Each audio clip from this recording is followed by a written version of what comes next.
As usual, Mr. Speaker, he tries to blame everyone else. His department commissioned a report into the NHS which reported on Monday. That report said we've had 10 years of managed decline. It was not COVID. Responsibility is sitting right there. Leader of the Opposition, Keir Starmer. Thank you, Mr. Speaker. Can I join the Prime Minister? Our prayers go out to those who capsized in the freezing waters of the Channel last night. It's a reminder that the criminal gangs running those routes put the lives of the desperate at risk and profit from their misery. They must be broken up and brought to justice. Mr. Speaker, tomorrow will be the first ever nationwide nurses' strike. All the Prime Minister has to do to stop that is to open the door and discuss pay with them. If he did, the whole country would breathe a sigh of relief. Why won't he? Prime Minister. Mr. Speaker, we have consistently spoken to all the unions involved in all the pay disputes that there are. But I am glad he's raised our nurses because they do incredible work, and it's worth putting on record. It's worth putting on record what exactly we have done for our nurses. Last year,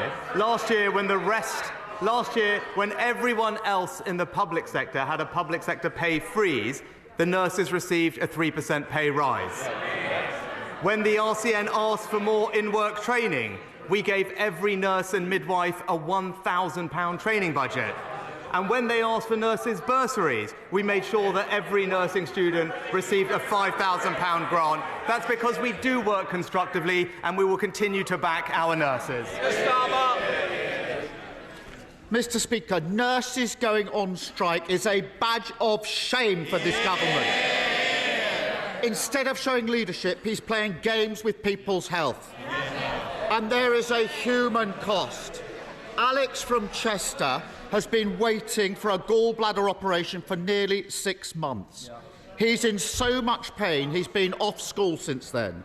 His operation has already been cancelled twice. His mum, who I spoke to this morning, is worried sick.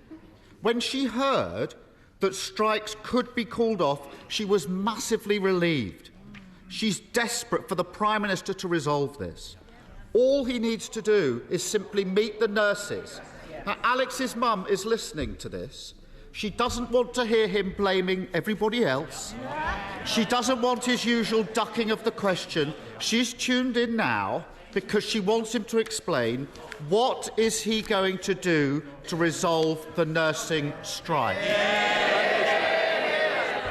Well, Mr. Speaker, it's not just Alex. There are millions of others across this country, Alex and Mark, millions of others who will have their healthcare disrupted because of the strike.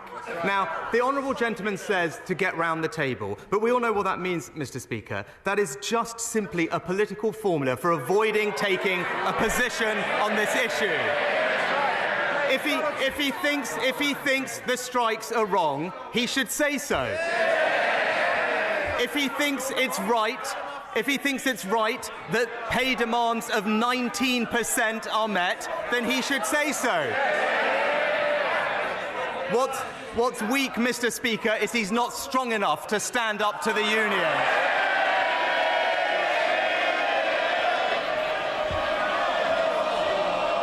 Mr. Speaker, we know it's Christmas, but the party's not started yet. Come on, Keir Starmer. Mr. Speaker, in 12 hours' time, there's a nurses' strike. All he needs to do is meet the nurses. His inaction speaks volumes. As ever with this Prime Minister, it's Tory politics first, patience second. We've never seen a nurses' strike like this before. They've been forced into it because the government has broken the health system. Ask anyone in the NHS. They will tell you they don't have enough staff. 133,000 vacancies. And there's an obvious solution. Scrap the non-dom status and use the money to bring through the next generation of doctors and nurses. That's what Labour would do. Why hasn't he got the guts to do it?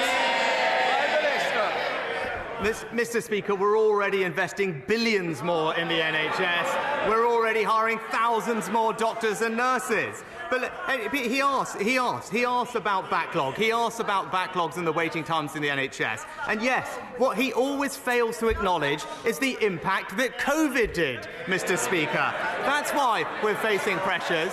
But we do have a plan. Not just more money, not just more doctors and nurses, new diagnostic centres carrying out millions of checks and scans, new surgical hubs delivering more elective surgery. But if we'd listened to him, Mr. Speaker, the backlog would still be growing, and that's because we'd still be in lockdown. As usual, Mr. Speaker, he tries to blame everyone else. His department commissioned a report into the NHS which reported on Monday. That report said we've had 10 years of managed decline. It was not COVID. Responsibility is sitting right there. And the reason he can't choose nurses over non-doms is because he's too weak to stand up to the tax avoiders. For 12 years, they haven't trained enough doctors and nurses. So we have the absurd situation of the NHS spending billions on agency workers to fill the gap. Why should the country have to put up with money that should be spent treating patients being wasted plugging gaps instead? Mr. Speaker, let me tell the honourable gentleman what we are doing. We are actually listening to the independent pay review bodies. They want to undermine them. We've offered a fair pay deal. They can't even decide on a number amongst themselves. We're actually protecting the public. They're protecting their paymasters, Mr. Speaker. For working people in this country, it's Labour's nightmare before Christmas. Keir Starmer. There he goes again, pretending everything is fine. Try telling that to those on waiting lists or those that can't afford to pay for a next-day GP appointment.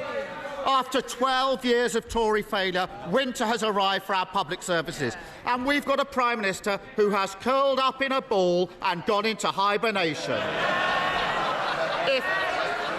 If he can't act on behalf of patients or nurses or everyone who wants these strikes called off, then surely the whole country is entitled to ask, what is the point of him and what is the point of the government he's supposed to be leading? Mr. Speaker, he talks about COVID not having an impact. Ambulance waiting times for Category 1 ambulance waiting times in February of 2020 were actually completely on target, Mr. Speaker. COVID has an impact, and that's why, as the Chief Executive of the NHS has acknowledged, this government is serious about its commitment to prioritise the NHS. But, Mr. Speaker, let's just have a look at the NHS in Labour-run Wales, shall we?